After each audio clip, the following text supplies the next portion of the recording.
Hi, I'm Jack Eason. I'm Luke Shepard. I'm Tomas. There are a few announcements we have. First, the Trojan Times staff is looking for editors, writers, and photographers for next year. Time commitment is based on how involved you choose to be. All returning staff must reapply. The staff meets once a month, and after school, and editors meet twice a month. Most work is done on your own time. If you are interested, see Miss Harmon in room 118 or check out the nphstrojantimes.org. FAC will be running a Red Cross lifeguard certification course this October. This course consists of online learning and 4 in-person training sessions. During the training, students will gain skills, knowledge, and certification in lifeguarding, CPR using an AED, and first aid. Contact Heather Otto with any questions. College reps, military visits. They start Thursday, September 30th. Mankato's Army ROTC during lunch outside Upper Media Center. Friday, October 1st. Army National Guard during lunch outside Upper Media Center. Monday, October 4th. University of Wisconsin River Falls is at 10 a.m.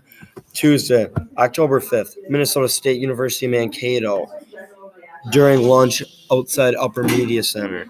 And finally, our next 90-minute late start is Thursday, October 14th.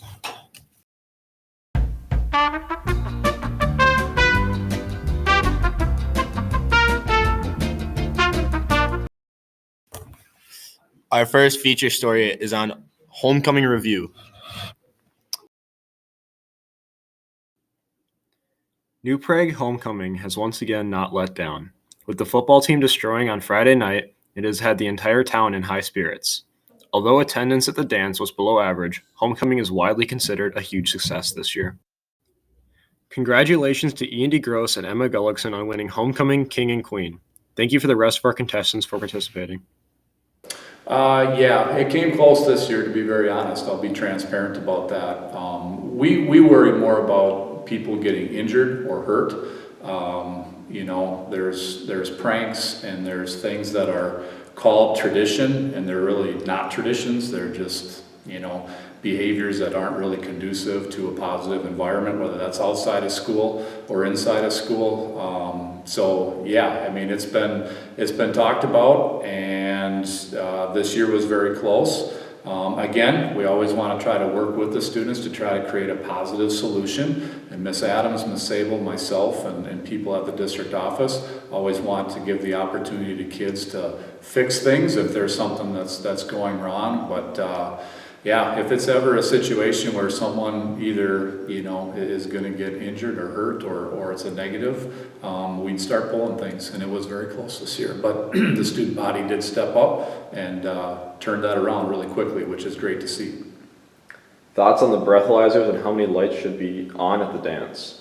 Sure, I know we get the breathalyzer question. Again, that's a safety protocol. Many schools around the metro area and the state do breathalyzers. Again, we've had experiences in the past. It's about student safety, and we want to make sure that everybody is safe and has a good time. And we're also liable for anything that happens inside the building and at a dance, and that's one thing that we can do to assure that when people come in the door, they haven't been using or under the influence of alcohol, and it's just a safety measure, and that type of thing. Lighting, we've gotten much student input over the last several years, and I can even say going back about 7 or 8 years ago, we had the student council at that time helped us develop some rules, because again, when you have so many lights that are off, things happen on the dance floor. We get parent concerns, we get student concerns. Again, we want it to be a positive, safe environment. So I think we've been able to find a balance of, the number of lights on and kind of creating still a dance atmosphere that's fun. But again, it's about student safety. It's about being appropriate, dancing appropriate, and making sure that everyone leaves here having a good time and that nothing negative happens, and that's truly our goal. Due to that, do you think there's going to be a negative effect on the homecoming turnout as far as the dance goes? Yeah, good question. I don't think so. I mean, usually homecomings are our biggest dance. For example, with the breathalyzer piece we did at prom last year, and it went just fine. We had a great crowd. I think, again, we're able to do some of the traditional things that, the last 2 years with COVID, we haven't been able to do. So hopefully, students come out and they have a good experience, and that's really the goal. When I was in high school, I loved homecoming. I loved all of the activities during the week of homecoming, all of the dress up days, decorating, the float for the parade, the powder puff game, the pep fest, the actual football game. So I loved all of that.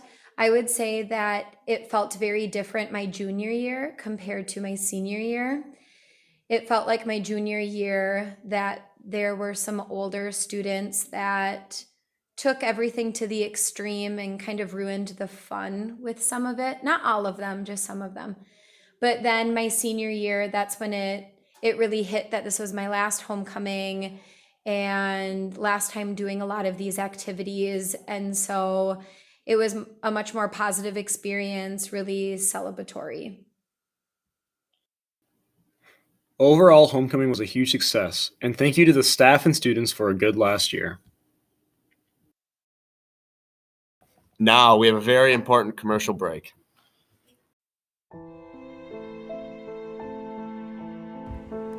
Are your rats sad? Well, fear not. There is now a product like none other to change how your rodent friends are feeling.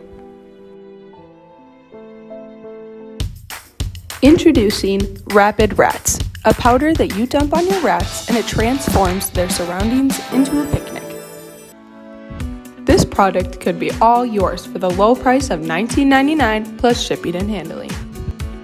Look how happy these rats are.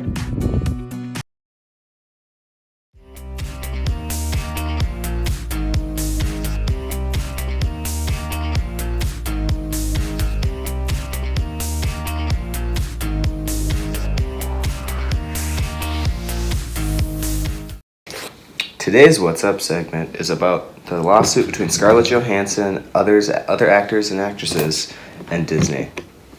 Currently, Scarlett Johansson and others are suing Disney over the fact that their movies were released on Disney Plus at the same time as they were released in box offices. They're suing because their contracts all stated that they earned a certain margin of box office sales, but by releasing on Disney Plus at the same time, millions of Americans and people around the globe rented it on Disney Plus instead of going out to theaters to see it, causing actors and actresses to lose tons of money. Currently, Shang-Chi, a new Disney movie from Marvel, has been released strictly in theaters, partially because Disney does not want to cause another lawsuit, but by doing that, it gives the other actors and actresses more ground to stand on. A movie. Would you rather go to a movie theater to see the movie, or would you rather rent the same movie on Disney Plus at home? Movie theater, 100%. Movie theater? 100%. You can get a big thing of popcorn, sit in one of those comfy chairs, and the big screen, it's just, there's nothing. That's the experience I'm looking for, yeah. Awesome. And then our second question is, what are your thoughts on... Well, I'd rather rent the same movie on Disney Plus because then I'm in the comfort of my own home. I have my own snacks. I can pause it, and I have my cat. So, Sounds good. All right. Thank you so much. Of course. Have a nice day. You too. Well, I mean, it depends. If I'm by myself or with people, then I would go see a movie with people. But if I'm by myself, which I usually am, then I would be at Next question. So, are you aware of the current lawsuit happening between Scarlett Johansson and the Disney? I am, yeah. Franchise? That's really very unfortunate. I feel like that because she specifically put it in the contract that she wanted it movie release, and so not even the money thing was bad enough, but like just to have it in the contract and then not be fulfilled is awful. So I wouldn't want that for anyone. Okay. I think that Disney definitely made a mistake if they did promise her a cut, and then they proceeded to undercut her by putting it on Disney Plus. What are your thoughts on how Shang-Chi is not on Disney Plus, but they put Black Widow on Disney Plus? What are your thoughts on that? I think that it was a little bit underhanded on Disney's part. I understand where Scarlett Johansson is coming from. Mm-hmm. At the same time, you're loaded and really wealthy, so like, do you need to sue Disney? I guess I do. As a woman, I'm like, well, why was hers put on there and his not, and that kind of thing. So I understand where Scarlett Johansson's coming from, but I can't relate because I don't have billions of dollars. Awesome. Thank you so much. You're welcome. All right. I think that that's all up to the director and the producers. That's their say. Disney doesn't really have a say in the matter of it, considering there's different departments.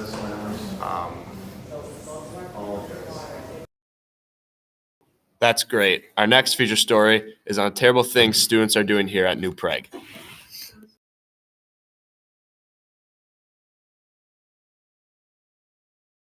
It's all the swing? Yes. Hi, my name's Sam Gardner. My name's Isaac Luby. And I'm Reed Schwartzkopf. And we're here to talk about littering and pollution. In addition to water and soil pollution, litter can also pollute the air. Researchers estimate that more than 40% of the world's litter is burned in the open air. This can release toxic emissions. These emissions can cause respiratory issues, other health problems, and even be starting base for acid rain. What do you think are some good ways to help stop people from littering? More garbage cans everywhere, and we need to reduce packaging in general. All right. There's not as much stuff to throw away. How do you think littering and pollution has affected society? I think it goes back to over-packaging. I think it has made us lazy and just, we get this mindset that everything is disposable. Wait, what was the rest of the question? Littering and what? Oh, pollution. Yeah, pollution's terrible, but I think we don't notice it as much because we don't see the end product. We don't see where all this stuff is running off to, so we think it's not a big deal.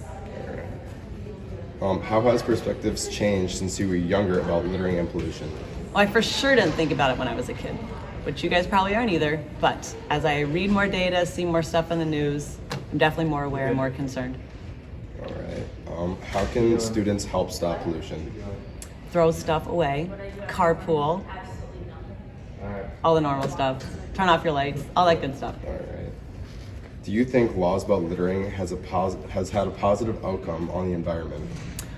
I do, because I think it increases awareness. I think that adopt a highway, and I know it's not a law, but I think that's a great idea. I just think the more verbiage that's out there, the more media, the more we become aware, and some people will change.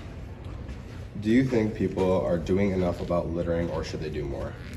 For sure we should do more. It can always be better. Do you think that countries are doing enough to help clean the ocean? That I don't know. I do know there's significant efforts being put into getting that plastic vortex cleaned out, but it's going to take more for sure. Okay, we're good? Yep. Do you think that you've done your fair share of picking up trash?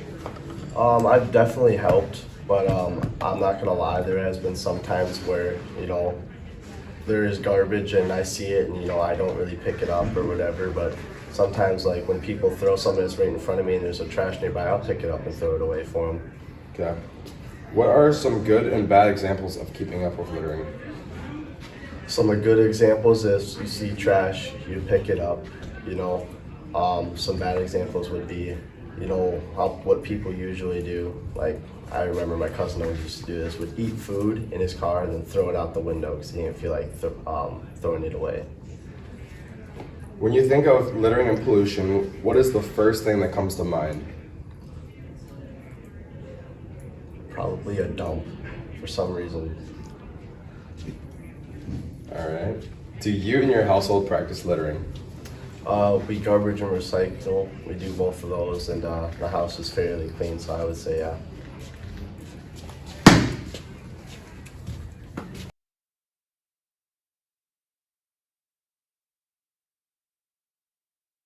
We have our green screen from the Peach Group.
What are you doing?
I'm Jack Eason and the group for today, folks.